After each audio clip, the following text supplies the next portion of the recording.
Alright, and welcome back. I'm going to pick up back where I left off at with TNO. And I believe we got a little bit into some events. We selected the militarist path.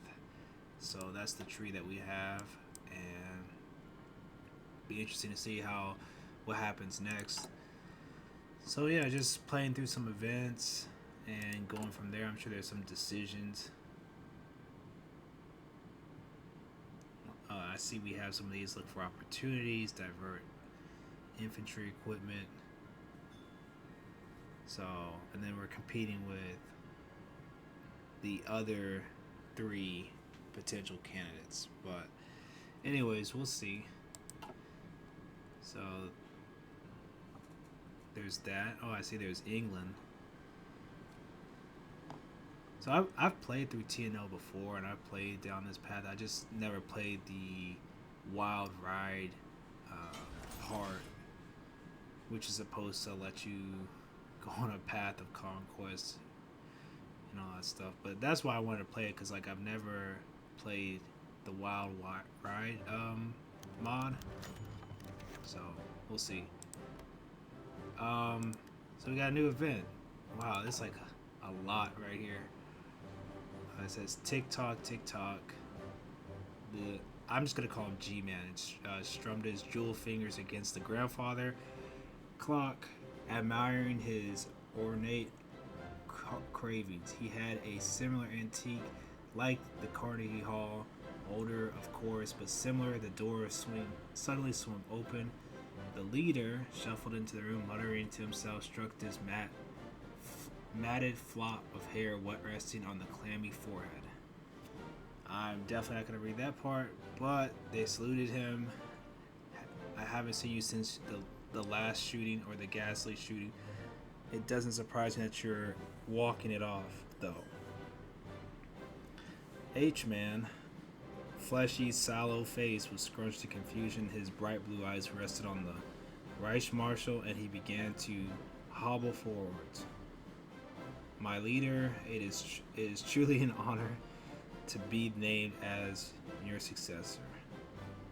I have great plans for the Reich. We stand tall and strong. It's true, we cannot deny these troubles. I believe it is important to cultivate a period of self-reflection and planning for the future. Let's see. So they discussed the other candidates too. So TikTok. H-Man's conditions worsen.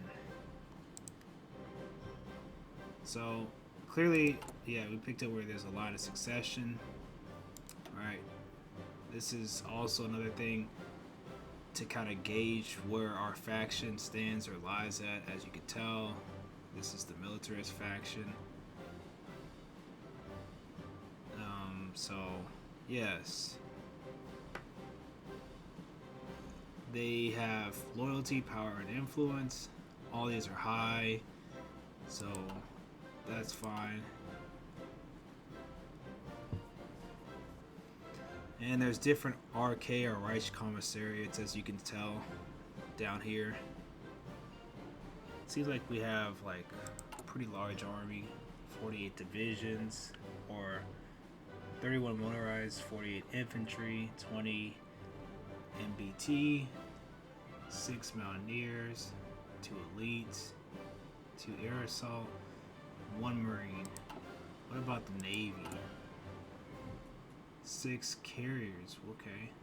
8 battleships, 13 heavy cruisers, 1 light cruiser, 10 corvettes, 25 destroyers, 17 frigates, 59 submarines.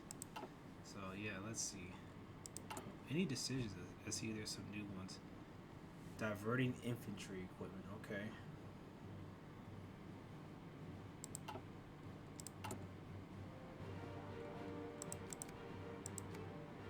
We need to speed this up. Protests intensify. I don't know why this hasn't completed yet. It says 1962 began to draw on the government of the Reich remained locked in slow stagnation. The protests of student groups across the nation about slavery and the still failed economy the constant border war on the rice in the rice commissariats, about the fear of war, and about 1,000 other things raged on, with nearly 1 million students constantly marching, protesting, and disrupting business, and countless others joined them. The Reich seems completely unable to cope with the crisis. While many of the government demand harsh action, nobody knows what the real harsh action they can take to a movement so large and so disorganized. While threats have been made against the protesters, while they remain undeterred as their numbers swell, and with no central authority, there is no head of government to cut off. With the Orpo so disorganized, with so many paramilitary groups trying to keep the peace, it's been a wonder the situation has yet to explode. At least in this situation, until a small army of protesters began getting rowdy with a group of Orpo officers in Aachen, and a small group of Riot officers decided to open up the city's armories and quell unrest forcefully. I just selected one of those. The student revolt. Some of this is in German, but it says Der Tag des Verrats is what they're calling it, the day of betrayal against the people of the Reich. Their leaders and police and their military by everyone. Police in Aachen took upon themselves to open fire on a crowd of teenagers who started a small riot outside a local corporal station. And what started as a police shooting has sparked into a massive riot across the city. Aachen is now burning, and corporal units were there struggled to hold their line against the furious crowd of rioters. And with the military stepping in declaring martial law, the Orpo units orders to stand down in large sections as the city have been left to the mob. The action has been limited to Aachen, but the protesters at overzealous and inspiration. Most of the largest cities of the Reich look like war zones with condemnation and protest fellowship as far as Moscow.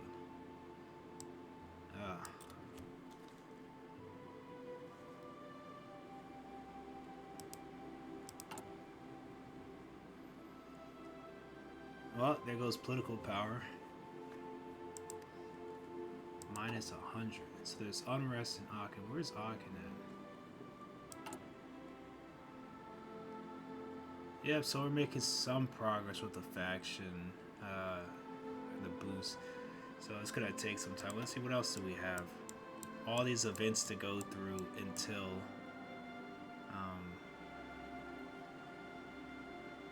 what gets to another big event. The Great Bulgarian Game. Bulgaria, since the days of the Second World War, has been closely linked to Germany and her pact. This was an issue for Bulgaria, and was even profitable for the next nearly a decade. The great market crash of the 50s changed everything. However, so closely tied to the German economy, it was only natural that the Bulgarian markets followed suit. Bulgaria very nearly left the pact. The Germans exerted the rest of their influence they had in their region, managed to threaten, bribe, and call enough favors to pack the Bulgarian administration with pro-German ministers. To keep the government under close watch, the Germans shortly thereafter deployed a garrison of Sofia itself to keep the peace during the turmoil. 10 years later, and one still sees German boots patrolling the capital. And so the Great Games begin. So we gotta deal with Bulgaria. Let's see. We can send over. We don't have many options, but okay. Just send over some additional guards.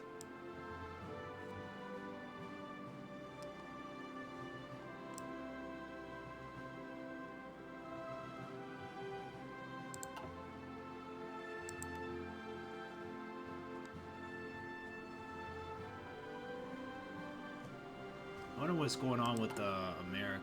Who's in charge? Richard Nixon. Yeah, 21 to 46 divisions. A lot of aircraft, 3,000, and a lot of ships.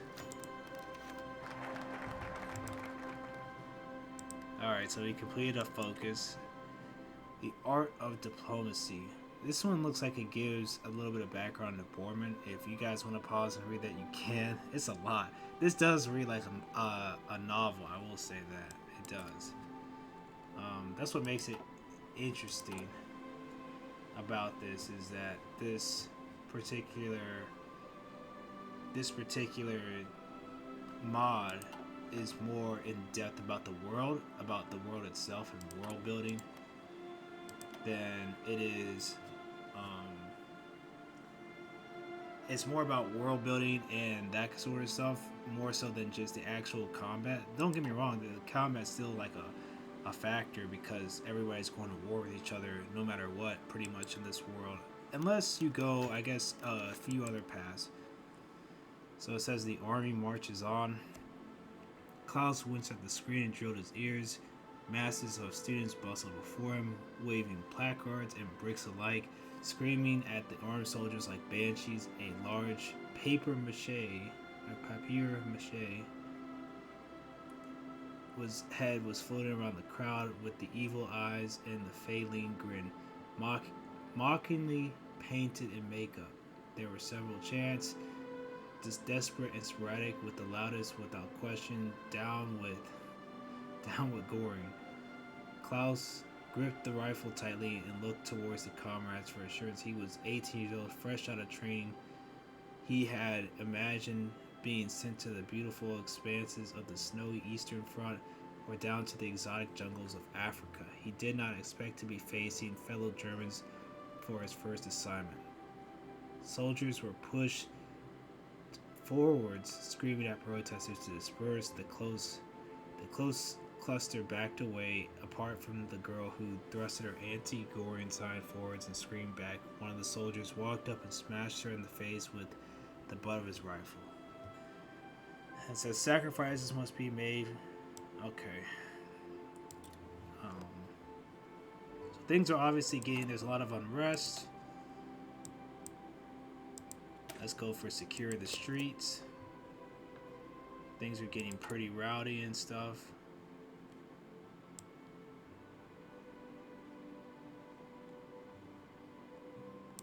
So they mentioned Africa. I mean, I don't know, the Germans don't have a foothold there.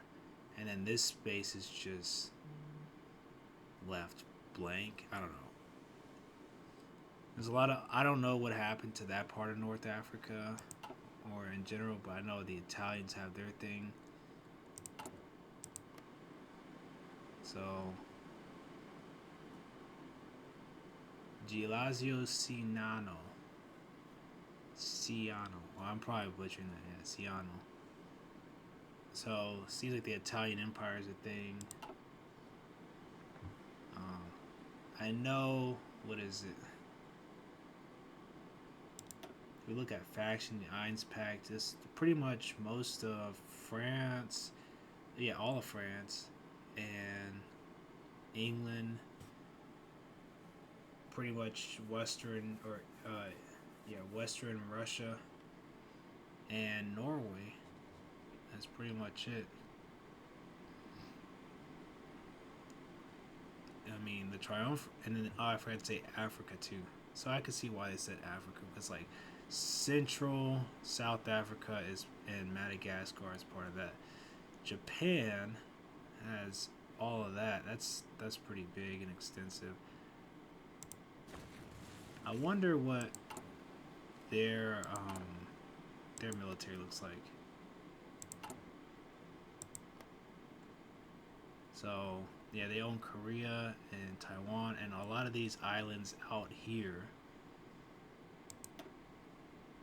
So they have 372 to 527 ships, 29 to 56 divisions, 2,000 aircraft, 3,000. They have a massive stockpile, so does America.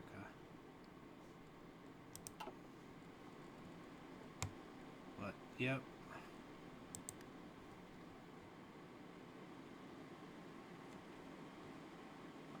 we need to, yeah, we already selected national focus. You can't change these unless some kind of event happens. Scraping. There's no political power next to it, but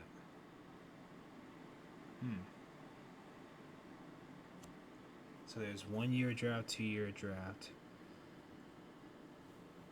4 year draft, service by requirement. I do want to say one of my viewers, I appreciate his support. He did mention like do a Robert F. Kennedy playthrough of Soblin. Soblin might be pretty good, pretty interesting to play. Not good, but pretty interesting to play as. Also, I heard of what's another one? It's one with Yazov in there, I believe. I had to get back to that one. But there's one with Yazov, and I know that's a really popular one, so I may check that one out too. And let me check over here. I could see if I could spot Omsk. Yeah, Omsk is a really popular one, and it's funny because they're like small and they're tiny, but like I've seen people play where they've taken most of Russia, if not all, or pretty much most of it, and unify what's left of Russia, pretty much. But anyways, let's get to this event. The so-called monster in uniform of the Wehrmacht, Field Marshal Schroeder, made a name for himself during the Second World War as a talented strategist and brutal commander, leading troops in the invasion of both Poland and the Soviet Union. Despite this, while glory was heaped upon him by Erwin Rommel, Hans Speidel, and even Goering himself, the field marshal's name is known today is not even looked upon favorably within the bureaucratic circles. Ever ambitious, Schroeder desired nothing less than to be head of the entire Wehrmacht itself. Though a brilliant military man, his skill was not enough. His dreams of promotion were dashed against the rocks in the reality of his cataclysmic performance during the West Russian War of the 1950s. Considering the failure of many and generally despised by both subordinates and superiors alike, Schroeder has nonetheless forged a path as an influential leader of the militarist faction, and is considered to be Goering's number one man, to the likes of Speidel, who despises his clique. His clique is a little more than a psychotic band of saber rattlers. To Schroeder and his followers, however, they are the saviors of a decayed and dying German, a noble band of warriors demanding great power for the Wehrmacht and an increased sphere of German influence in Europe and beyond. Deserters get no mercy from him. Yeah, Schroeder is kind of a mystery character. It's hard to find books on him. He's just, it's like, and if there is history, I mean, it's hard to find recorded history on him. Like, there's books on Rommel and Manstein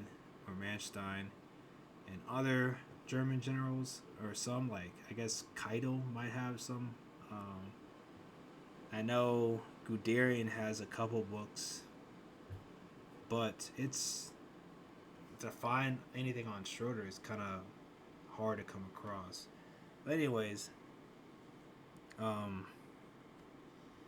yeah, it's I think it's important to learn about these subjects. But anyways, I know there's like limited information on him, and when he ended up working for West Germany and kind of helped out, I guess the allies or the former or the NATO and all that stuff, I guess, advise on those matters on how to deal with the Soviet Union. But anyways, enough getting into a tangent. Yeah, I did read up something about him, more about him in a magazine though, so that was as much information I can get up on him. But Anyways, if you want to check it out, there's World at War magazine by Strategy and Tactics Press. You could check them out. They have the latest issue they have is about him. So if you're interested in finding more information, that would be the best bet.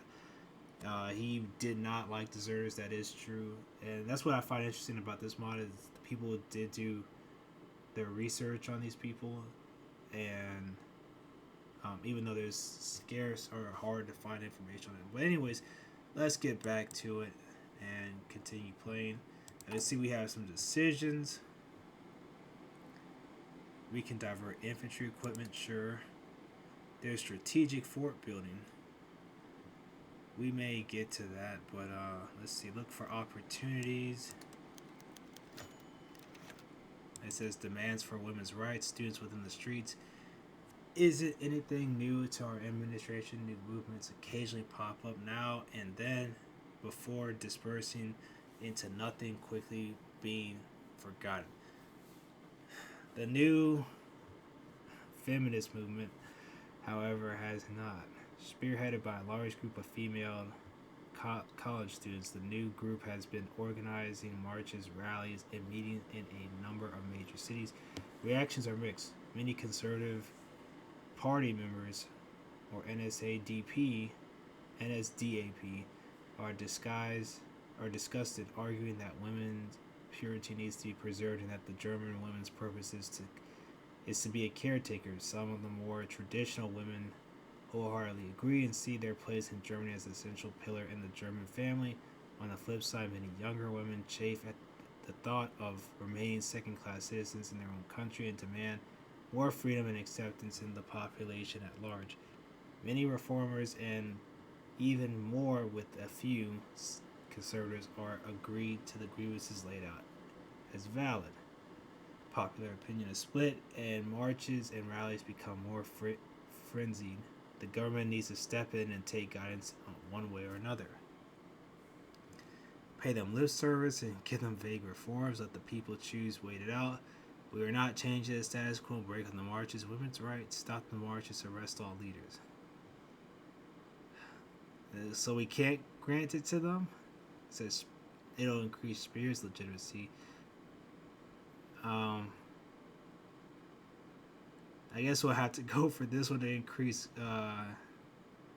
the faction that I picked, the militarist faction's legitimacy. Only because. So Spear is more of a reformist, but he said pay them lip service, so he doesn't really mean it. So yeah, I mean that's too bad you can't do anything about it. But let's see. A day of remembrance. It seems like a lot of events back to back. Today has happened the 28th of March, ever since the faithful day the Reich remembers Goebbels. As a passing memory fades, but none of the Reich can forget the loss. So pretty much Goebbels is past, and it seems like they're remembering him. I just want to see what field marshal or generals we had. Let's see, what can we research? We just got that done.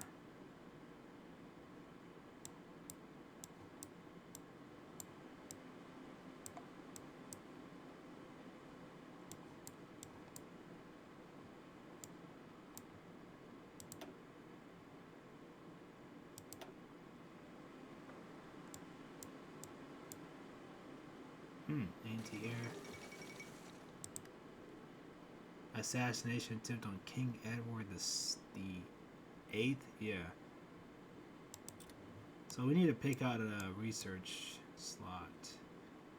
And let's see. Most of these are already selected.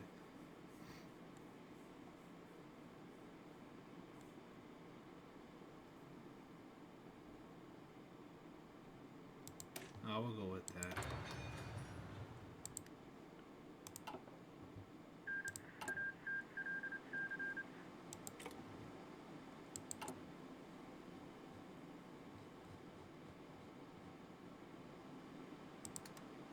We'll train new guards and see. So we've secured the streets, so that focus is done.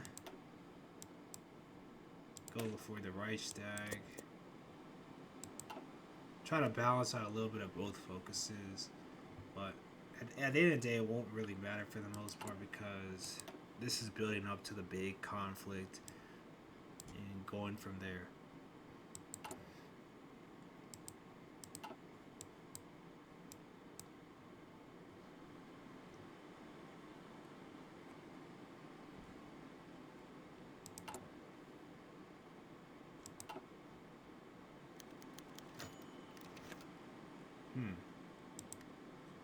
Otto Reich,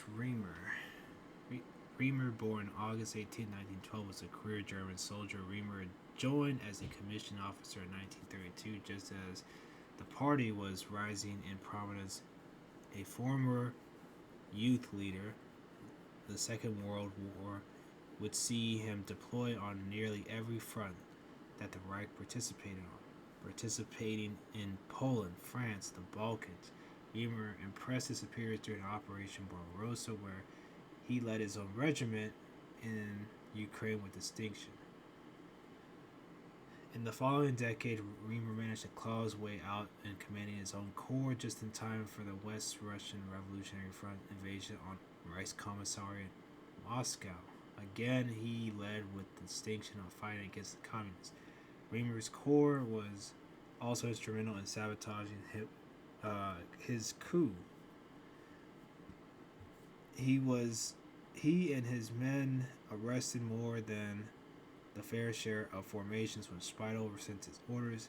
Reimer had not been sitting idle since then. However, Ferdinand Schroeder had made his acquaintance with Reimer shortly after the market crash of 50s and the two aligned thanks to their staunch opposition to any and all military cuts. As now, Reimer acts as Schroeder's right-hand man and the most militant of the German command staff. Highly intelligent and ambitious, Reimer is certainly a man to watch, an opportunist at heart, and a role yet to play within the Reich is unknown for better or for worse. Germany, it says the state needs an iron hand to guide it. We are the Fizz.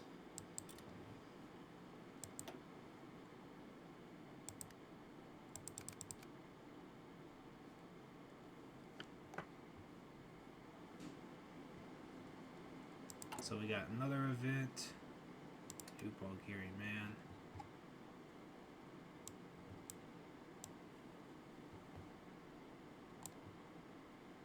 We'll go with strategic fort building this time. Oh man, the Leader Museum. So I want to let you guys read this part. This is another big one for sure, if you want to pause and read it.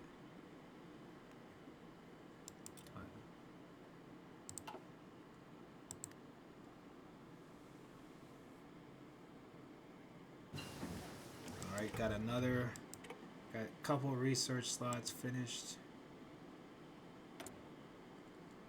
Let's see. Production is solid.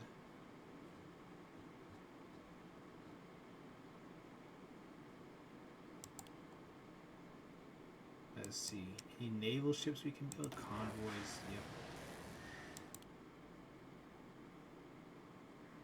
Definitely need convoys. And let's see. What else can we build? Let's get some aircraft carriers in there.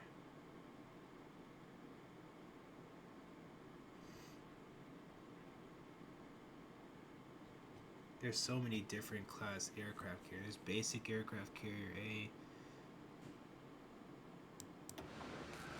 We'll just go with that. Any battleships?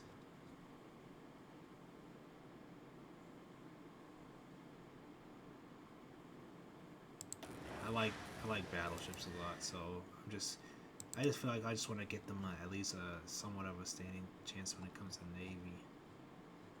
Let's see, any cruisers? There's cruisers. There's Zestra.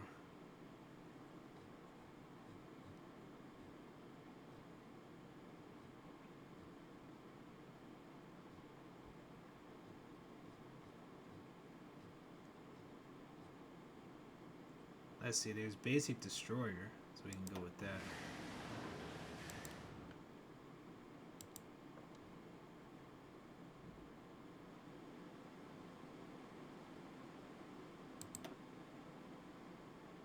And these will just be like laid down in the future. I know we don't have the ports to take them yet, but maybe we can reduce a little bit of that. But I guess whenever they do, just we have at least one built, or at least one of each in each area for the port. So got destroyers, battleship, and aircraft carrier convoy being built. So we'll go from there.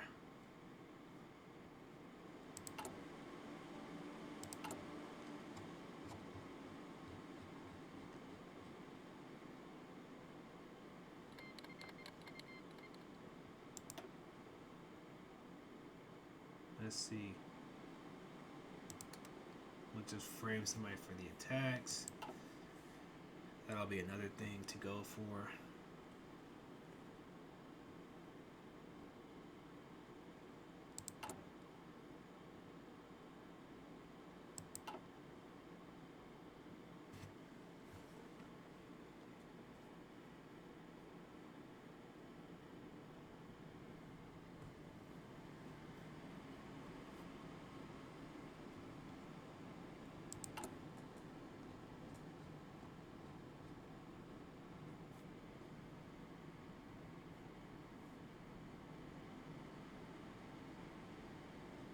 Oh, we got another situation. Let's see.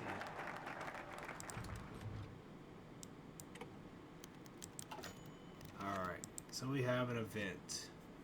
Successor speaks. The Reich Marshal swaggered in front of the crowd with the confidence his trademark grin stretched from ear to ear. Today he was adorned in his blue Luftwaffe uniform, the medals clinging as he took to his position behind the podium. Behind him stood his most loyal advisors, the bespectacled Schroeder, the sneering Reamer, the smartly suited William Stuckart. Members of the Reichstag. Garen spoke. After a few moments, he gripped the podium tightly in his jeweled fingers. I have humbly accepted the leader's offer to become official successor.